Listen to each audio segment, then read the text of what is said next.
Alors dimanche, on était dans le passage de Jean 15, hein, puis je vais juste relire le verset 12. Hein. On se souvient tout ce discours que Jésus enseigne à ses disciples, où finalement il arrive à un peu ce point culminant. Voici mon commandement, aimez-vous les uns les autres comme je vous ai aimé.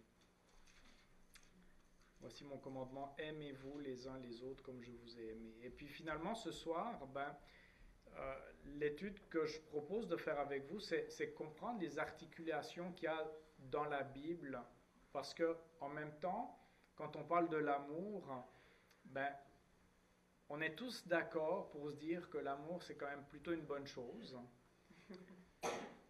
mais que ça reste quand même toujours quelque chose qui est difficile. Ça reste quelque chose qui est de l'ordre du défi. Que ça soit dans le monde, mais même quand on vient dans l'Église, ça reste quelque chose qui peut être de l'ordre du difficile ou du défi. Et puis parfois même à l'intérieur de nos propres couples, hein, chrétiens tous les deux. Hein. Alors qu'est-ce qui se passe? Qu'est-ce qui se passe avec l'amour? Pourquoi est-ce que Jésus est en train de nous donner un commandement qui ce serait impossible à obéir? Alors pour ça, je vais faire une espèce de panorama juste pour nous donner une meilleure compréhension de ce qui s'est passé dans la révélation biblique, parce que en comprenant mieux les choses, ça nous permet peut-être de mieux cibler à quoi s'attendre et comment les choses vont changer. Alors,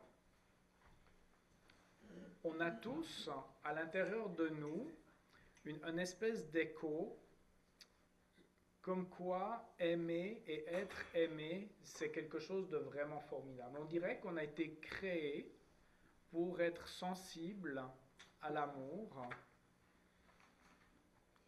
Et puis en même temps, cette capacité d'aimer et puis de demeurer dans un amour qui serait stable, qui serait sur la longueur, eh bien c'est toujours quelque chose qui semble un peu nous échapper. Hein. C'est un petit peu comme si on voulait retenir de l'eau dans notre main. On arrive, même si on en sort une bonne quantité de la mer, mais si on essaie de la transporter un peu plus loin, finalement on en a perdu à peu près tout. Il reste 3-4 gouttes, puis voilà. Est-ce que c'est la même chose avec l'amour, finalement? Alors, pour comprendre un peu pourquoi c'est si compliqué le rapport qu'on a avec l'amour, et puis pourquoi parfois on vient dans l'église et puis qu'on va se dire, coudon, un tel m'a blessé, ou une telle m'a dit si, je me sens tout pas bien. Alors, qu'est-ce qui se passe? Qu'est-ce qui se passe avec ça? Alors, premièrement, il faut comprendre qu'on a été créé pour aimer et être aimé. Ça c'est dans notre ADN. C'est pour ça qu'on a cet écho qui est là en nous. Ça ne s'efface pas. Mais par contre, notre capacité, elle, à aimer et à recevoir l'amour, ça a été tordu. Ça a été tordu par quoi? La chute. Hein? La chute, et puis pour comprendre à quel point cet événement a été terrible, c'est, essayez de vous imaginer, vous savez, les lampes de chantier qui ont un câble, et puis au bout du câble, il y a une ampoule, puis tu arrives à accrocher ça à peu près partout, dans ton moteur de voiture, dans une cage d'escalier. Partout il y a de la noirceur, tu prends ça avec ça, tu l'accroches. Moi, je suis encore de la vieille école, hein, les batteries, ça n'existait pas, donc ça prenait le fil. Hein. Mais on sait tous comment ça marche. Si tu prends le fil puis que tu le déconnectes, hein, qu'est-ce qui se passe? Ta lampe ne sert plus à rien. Puis cette déconnexion, en fait, pour montrer la gravité de la chute, c'est de se dire, c'est comme si on avait été aussi déconnecté de la source d'énergie. Dieu qui est amour, on est en connexion avec lui, on est capable de donner et de recevoir de l'amour, mais du moment qu'on est déconnecté avec lui, il y a quelque chose qui se brise. Et puis, là peut-être parmi nous, il y en a qui diraient, non mais on est quand même capable d'aimer un petit peu. Là, ce que tu nous dis, c'est trop pessimiste. Hein? On est quand même capable d'aimer une petite affaire. Certaines personnes. Même si c'est difficile avec les humains, peut-être que j'aime mon chat, ou j'aime mon chien, ou j'aime mon canari. Ouais. Hein? Donc, on dirait que c'est... J'aime juste les chats. Voilà. Hein? Alors voilà. Mais alors cette capacité d'aimer, elle vient d'où?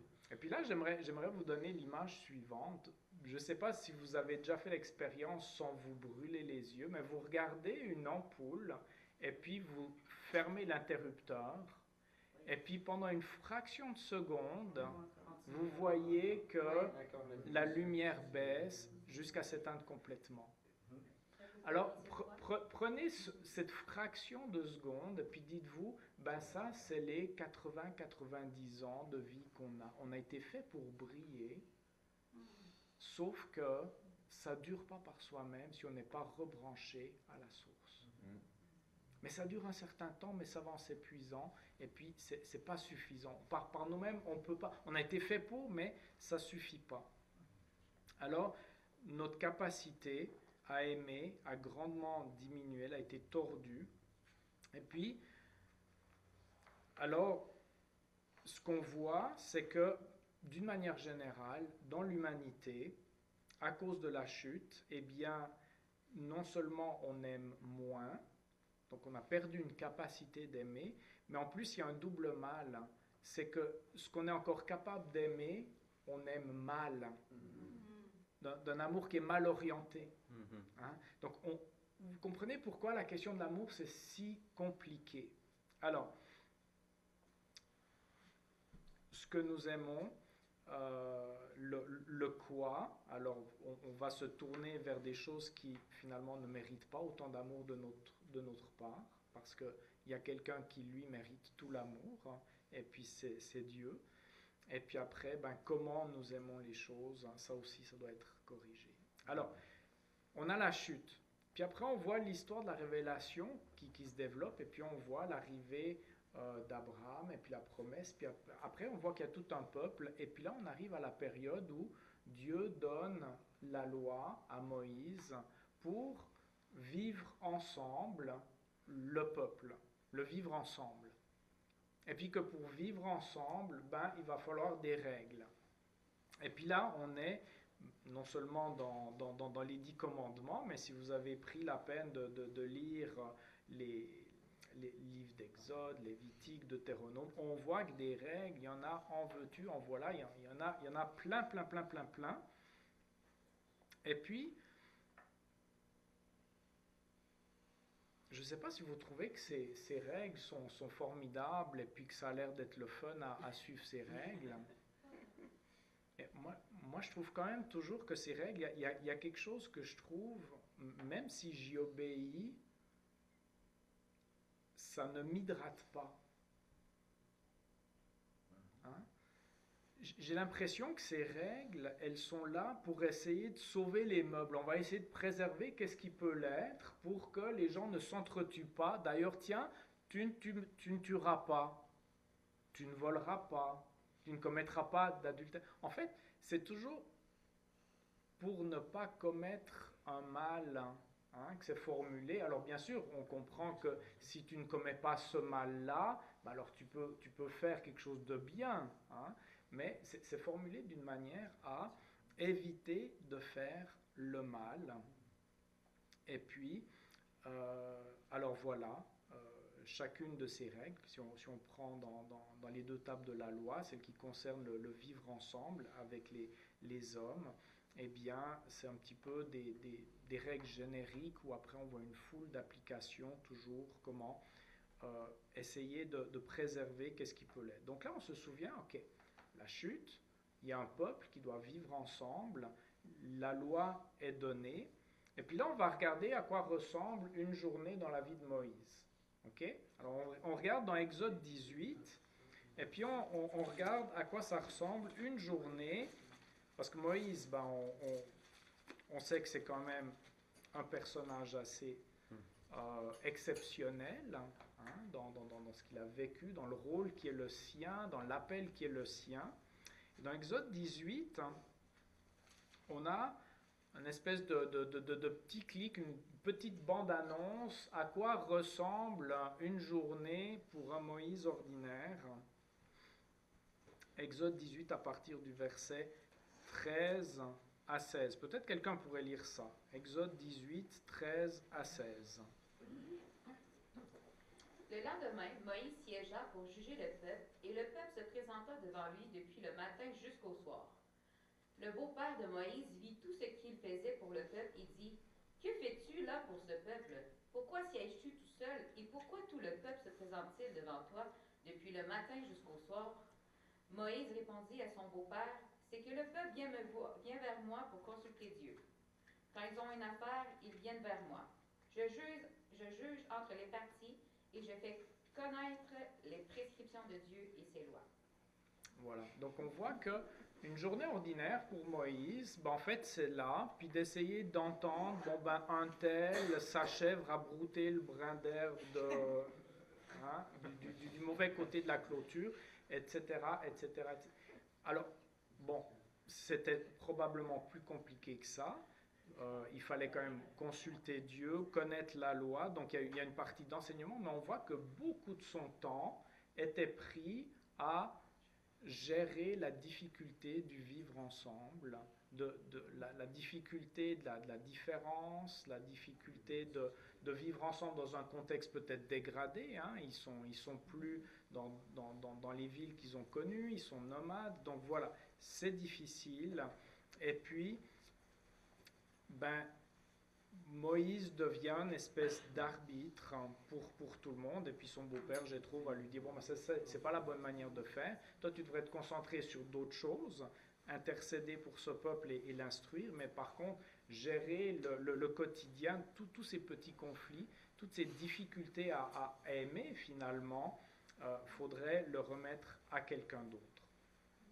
Alors, ça, c'est pour la loi, mais maintenant on arrive à une nouvelle alliance. Et la Bible nous dit, mais il viendra un moment où il y a quelque chose qui va changer. Qu'est-ce qui va changer? C'est qu'il y a une promesse associée à un corps nouveau. Ou que la pierre, qui est à la place du cœur, va devenir de la chair, ou en tout cas une pierre qui va être vivante. L'image est de pierre, on est des pierres vivantes, mais en tout cas un cœur qui est dur et qui va devenir quelque chose qui va être capable d'accueillir aussi un esprit nouveau. Puis que cet esprit nouveau, lui, va venir purifier notre capacité à aimer, pour aimer plus, puis pour aimer mieux.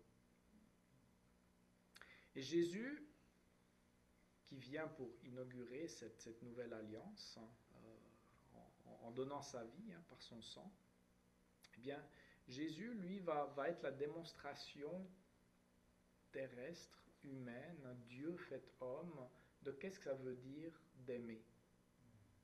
D'aimer selon Dieu. Et c'est frappant de voir que aimer selon Dieu, c'est loin d'être un amour qui serait mou. Parfois, on se dit, l'amour, est-ce que c'est quelque chose qui peut vraiment tenir face à l'adversité, face à des ennemis, face à tout ce que Jésus a rencontré? Puis on voit que Jésus s'est toujours tenu debout, mais en aimant. Donc, premièrement, l'amour, ce n'est pas quelque chose qui est mou, c'est quelque chose qui se tient debout. C'est aussi quelque chose qui est transformateur.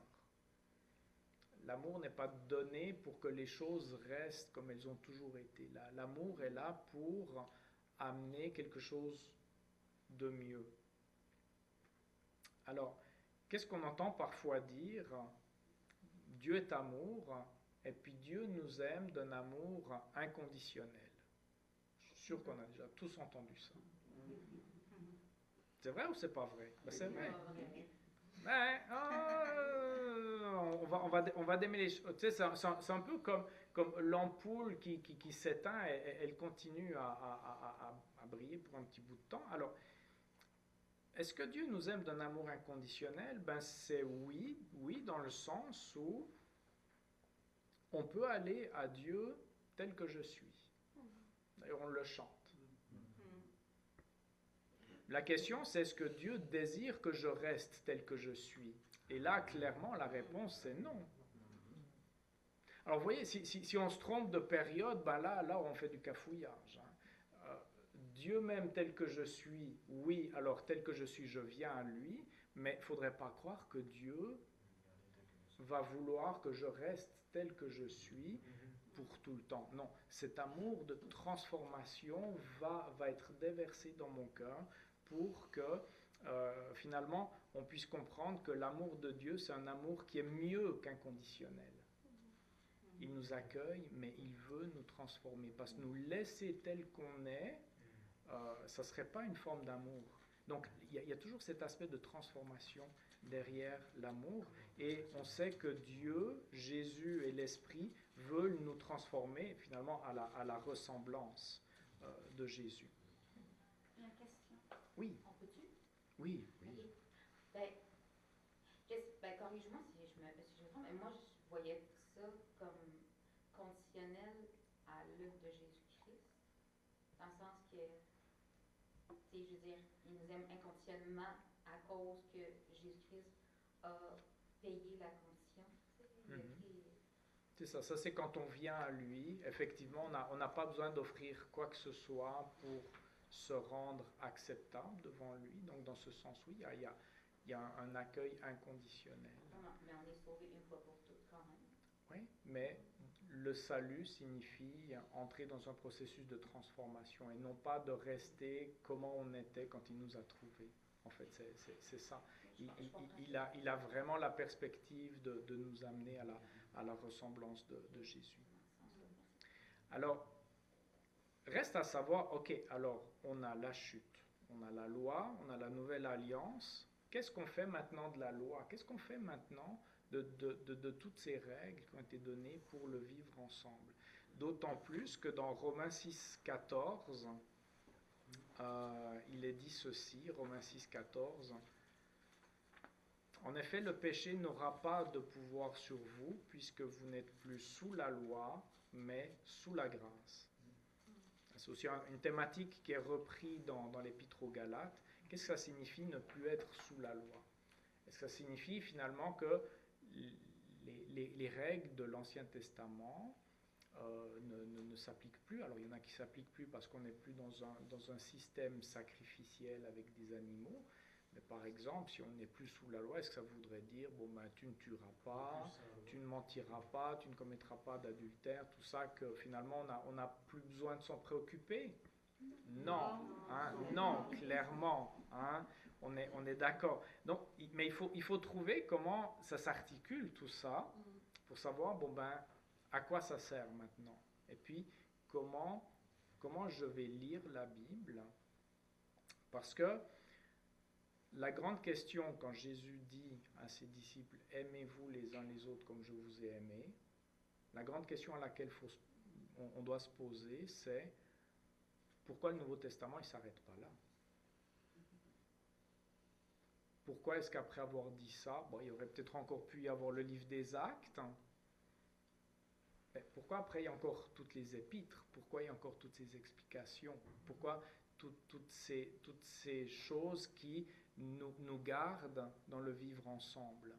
Mais qu'est-ce qui a changé entre la Nouvelle Alliance et l'Ancienne Alliance? Alors, l'Ancienne Alliance, avec la loi de Moïse, eh bien, l'observation scrupuleuse de ces commandements faisait que ça changeait le comportement extérieur. Je ne deviens pas un meurtrier ou je ne deviens pas un voleur. Ça c'est mes actes vont être impactés. Et le quoi, c'est-à-dire, c'est quoi l'objectif à atteindre? L'objectif à atteindre, c'est que mon comportement ne soit pas destructeur. Et puis, changer de comportement, ça va se faire comment? Eh bien, fais ceci ou ne fais pas ça. Donc on a le quoi, l'objectif, c'est observe scrupuleusement la loi, et puis comment, fais ceci ou ne fais pas cela. Ça résume l'ancienne alliance. Maintenant on arrive avec la nouvelle alliance. Et puis on voit bien que Jésus, quand il est en dialogue avec les responsables, les scribes, les pharisiens et tout ça, il essaye toujours de leur faire comprendre, mais vous, les règles des scribes et des pharisiens, vous en avez fait quelque chose qui est uniquement quelque chose d'extérieur. Et puis Jésus essaye de dire, mais regardez, il y a quelque chose à l'intérieur que je veux changer. On trouve une discussion par rapport à ça dans Luc, chapitre 11.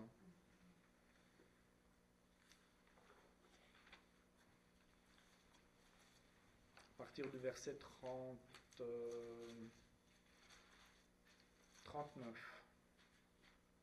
Est-ce que quelqu'un veut lire Luc 11, 39 à 44. Mais le Seigneur lui dit, vous, pharisiens, vous nettoyez l'extérieur de la coupe et du plat, mais à l'intérieur, vous êtes pleins d'avidité et de méchanceté.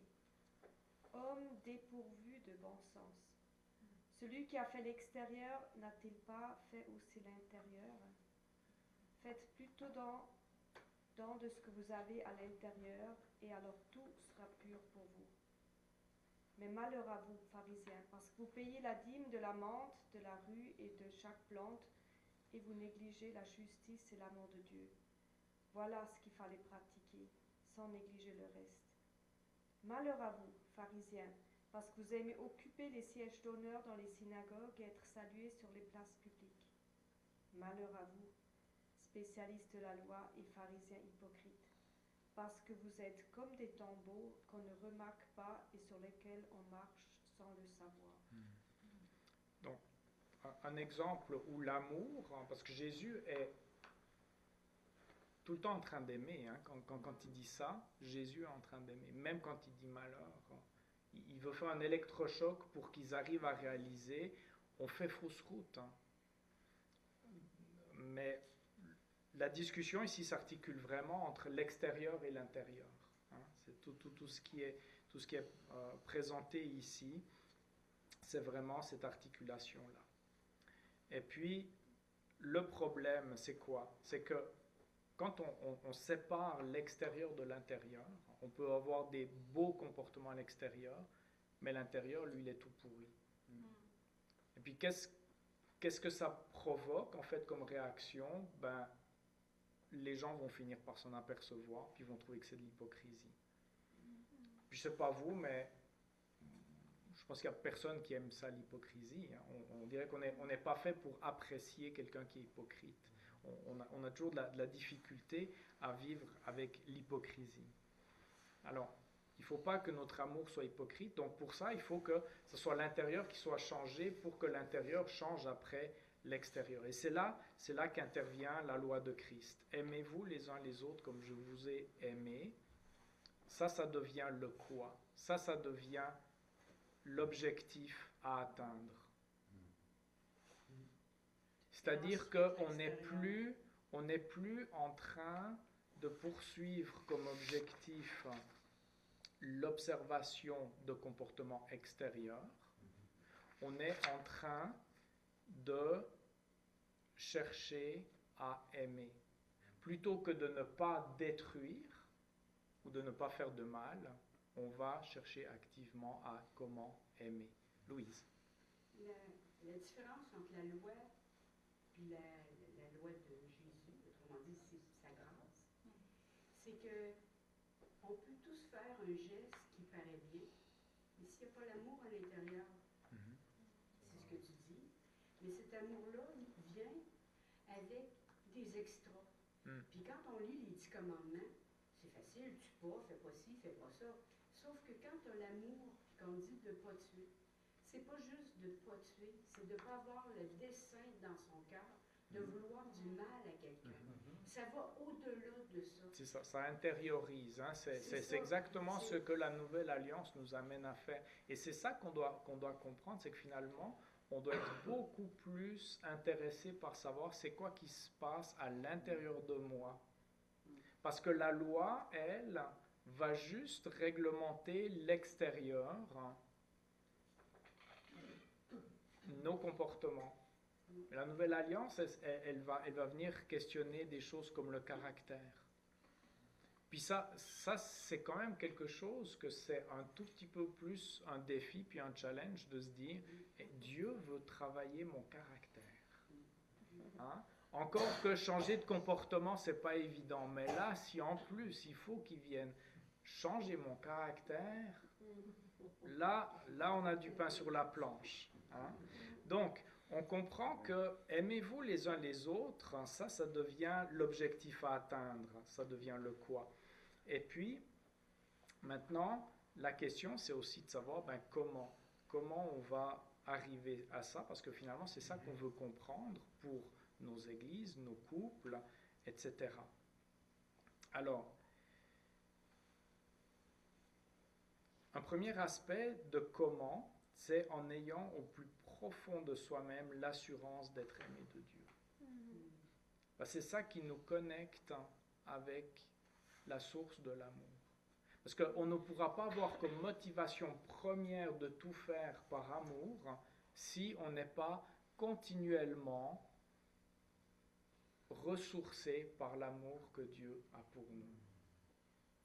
Vous vous souvenez, la lampe qui a été dépluguée, si on est connecté, et c'est là que vraiment on doit demeurer en Jésus, demeurer dans cet amour, demeurer branché à Jésus, vivre pour lui et le suivre. Finalement, imaginez que je me déplace avec ma lampe, la prise, j'aurai aussi long que mon câble, mais si je reste toujours proche de la prise, ou si mettons que la prise se déplace, si je me déplace avec la prise, je vais toujours rester connecté. L'idée, c'est de toujours aller là où va Jésus, là où Jésus m'amène, je dois le suivre. Et ça veut dire que si moi j'ai un plan de vie qui ne tient pas compte de là où Jésus veut m'amener, ça va tirer sur la plug.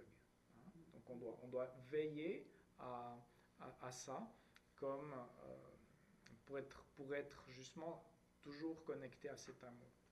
Maintenant, on réalise aussi que comment arriver à vivre cet amour. Jean 15, verset 13, aimer, c'est donner sa vie pour ses amis. On comprend que aimer, c'est souffrant.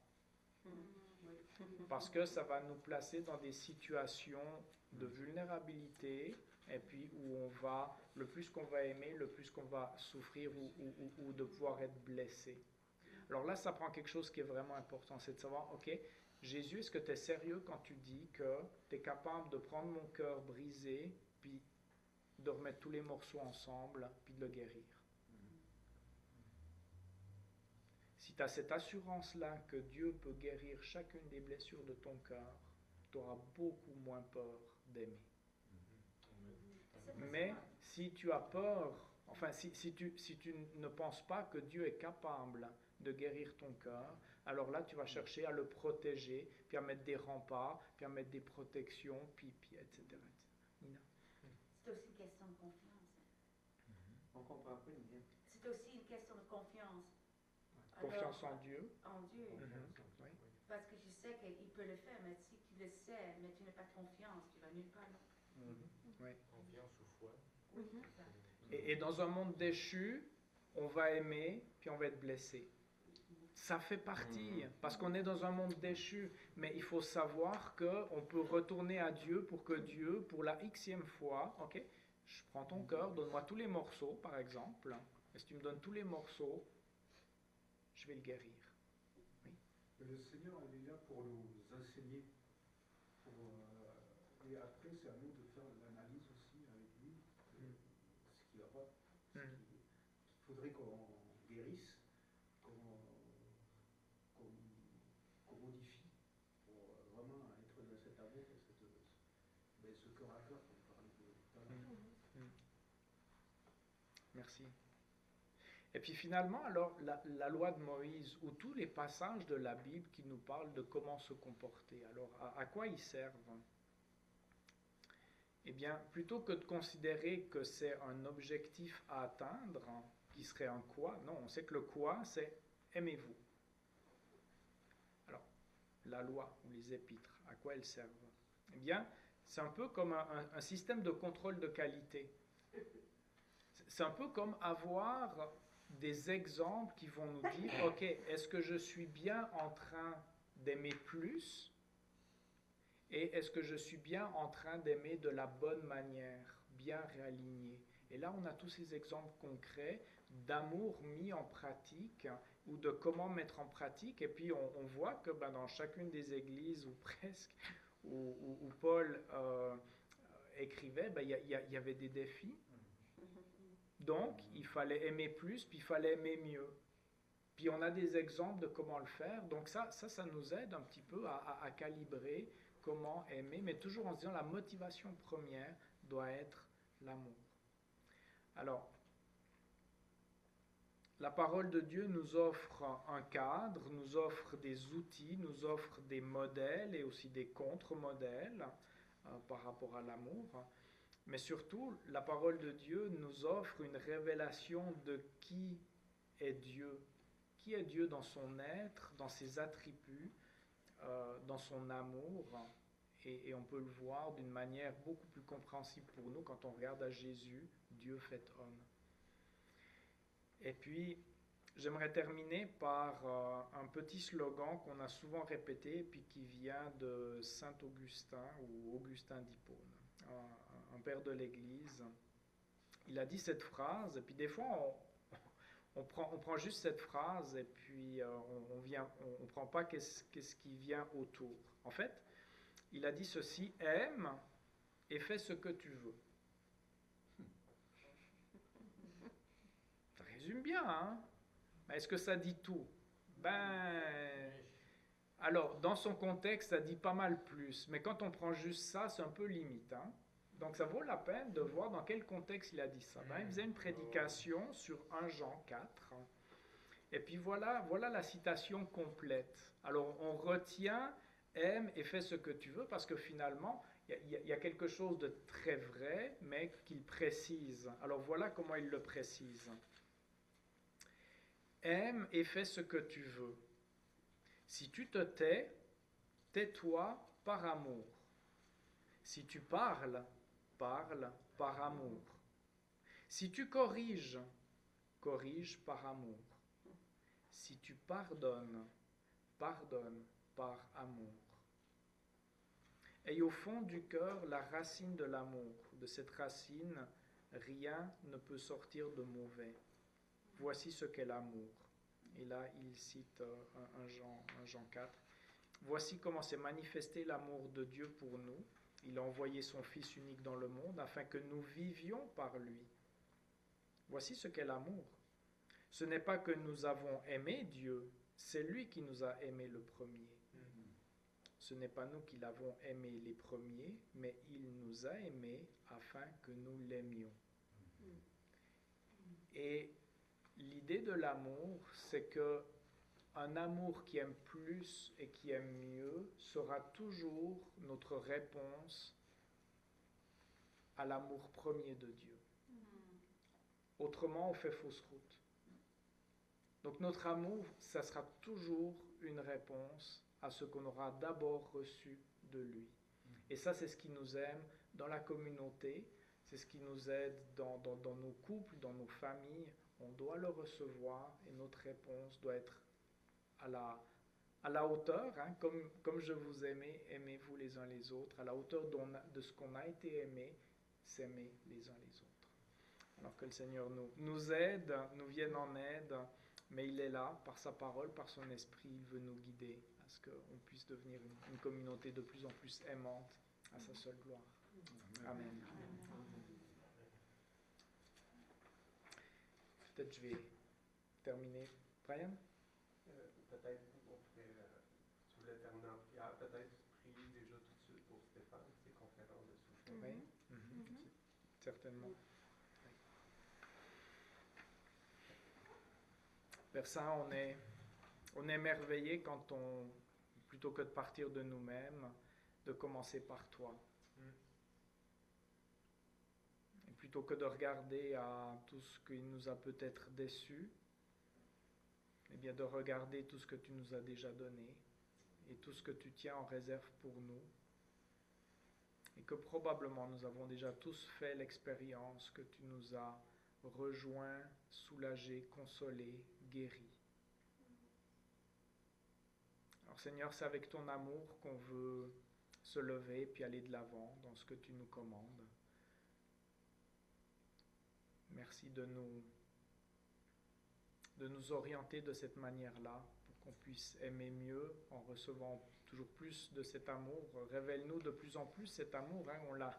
On l'a lu tout à l'heure dans Éphésiens. Paul priait pour que les Éphésiens puissent avoir une révélation toujours plus grande de l'amour que tu as eu pour nous. Seigneur, apprends-nous à aimer de mieux en mieux. Et Seigneur, on veut continuer à prier les uns pour les autres, à prendre soin les uns des autres. Et Seigneur, on veut ensemble te prier pour Stéphane. On veut te demander, Seigneur, que tu le gardes dans les déplacements, mais aussi que tu renouvelles sa pensée, que tu renouvelles ses forces, que tu renouvelles son zèle dans la présentation de ses conférences, dans l'édification qu'il apporte auprès des frères et des sœurs au Nouveau-Brunswick. Merci de pouvoir vivre cette communion malgré la distance et de réaliser, Seigneur, que nous sommes un en toi. Et Seigneur, on t'en supplie, amène-nous à vivre cette réalité de ce commandement que tu nous as confié de mieux en mieux. Transforme-nous, Seigneur. Déverse de plus en plus par ton esprit l'amour du Père dans nos cœurs. Merci de nous garder chacun encore ce soir et cette nuit. Donne-nous repos, donne-nous paix. Et Seigneur, qu'on puisse entrer dans les œuvres que tu as préparées d'avance demain, pour le reste de la semaine. En Jésus. Amen.